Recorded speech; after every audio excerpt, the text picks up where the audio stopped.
Hey, welcome back to Max Name Horsemanship again today. I decided to do one last video before I left this place because, well, I kind of like it here.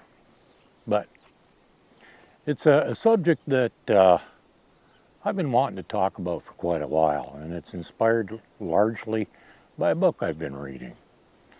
Now, I'm just going to tell you a little bit about the book before I get into the topic. It was written by an author that I believe they've written about 7 books. They've done clinics, and from what I can tell, they're fairly knowledgeable about horses. And I'm not going to mention the name of the book or the author because I don't necessarily agree with everything that they say, although the advice they give is largely okay. When people have riding problems, they advise them to do this, that, and the other thing from the saddle, and I don't agree with that. It's just kind of a principled thing. I think it's much easier and definitely much safer to fix problems on the ground. I've talked about that before. However, this book that I've been reading, it was written, well, they actually already had it written on their website because they had a website that was kind of a question and answer format. Somebody would send in a question and they would write an answer. And they'd usually give an explanation that would take, a couple to several paragraphs. But this one, the initial answer, although they did go on to explain themselves a little, the initial answer was one word. The question was, when is it okay to discipline my horse? And their short answer was never.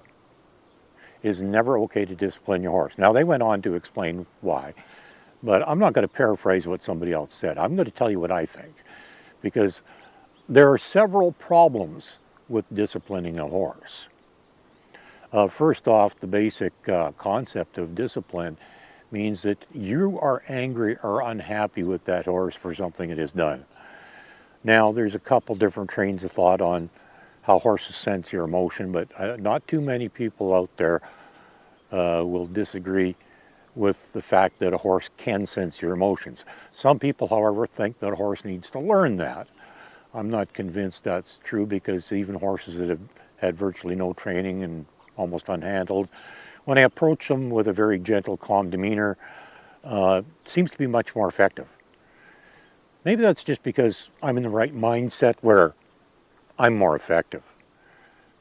I don't know, but considering how fast horses can learn things, sensing your emotion is something that they could learn very, very quickly anyhow. So disciplining your horse would put you in a mindset where you have negative emotions, you're angry, you're disappointed, you're frustrated, whatever, and they're going to sense that, and that's going to create problems. I'm not going to elaborate any more on that because the problems that it could create could be many, and it would take way too long to talk about them. Secondly, if you're disciplining your horse, that means that you are using fear to train your horse because they fear the discipline, so they do the right thing.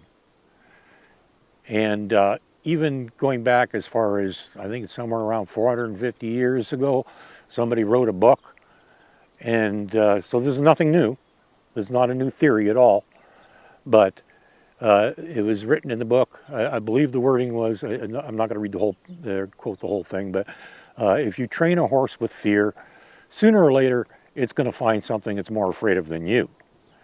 So if you run into a problem with your horse, it's kind of like riding a time bomb because eventually it's going to end up in a situation that it's going to be scared enough about something and worried enough about something that it doesn't care about you.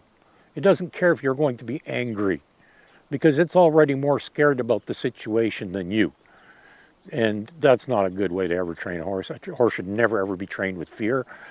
And that's just an absolute horrible thing to be doing. So that's that's the second reason.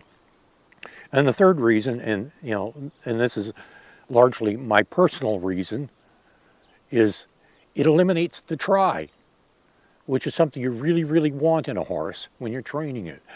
Because if the horse isn't willing to try because they're scared of discipline, because if they don't get it right, you're going to get mad. If they don't do the right thing, you're going to discipline them, right? Well, that's kind of how that works in most cases. I don't like doing it that way, because eventually what happens is the horse becomes so scared of doing the wrong thing and getting disciplined, it simply stops trying at all. And I did a video a few years back saying, you know, he's not being bad, he's trying. And that's what happens when you're working with a horse. If you ask a horse to do something and it doesn't exactly do what you want, it's not being bad. And there's absolutely no reason to be getting angry with it, because he's trying. He's getting it wrong, but he's trying at least. And that's what you want. You want that try, so that the horse will try this, that, the other thing, and eventually they'll get it right. And then you'll release pressure, you'll stop cueing, and they will sense your pleasure in that you are pleased with them, you're happy. And, you know, they'll always be willing to try again. They may not always get it right, but they'll always try. And that is the number one reason I think you should never ever discipline your horse, because if you discipline it often enough, eventually it's going to quit trying. And then you're going to run into all kinds of problems when it comes to training, because the horse isn't going to do anything for you. So I think that's personally the number one reason, in my opinion. But, you know, there's three reasons right there. Is, you know, one, you're going to have negative emotions because you're going to be angry or disappointed or whatever. Secondly, the horse is always going to find something eventually that it's more scared of than you and your discipline. And thirdly, and most importantly, in my opinion, is you eliminate the try. And that's something you never, ever, ever want to do, because that totally destroys any chance of training your horse, because if it's not willing to try, you're never going to get anywhere. So, when is discipline acceptable? Never. Have a good day. And be kind to your horse. Bye now.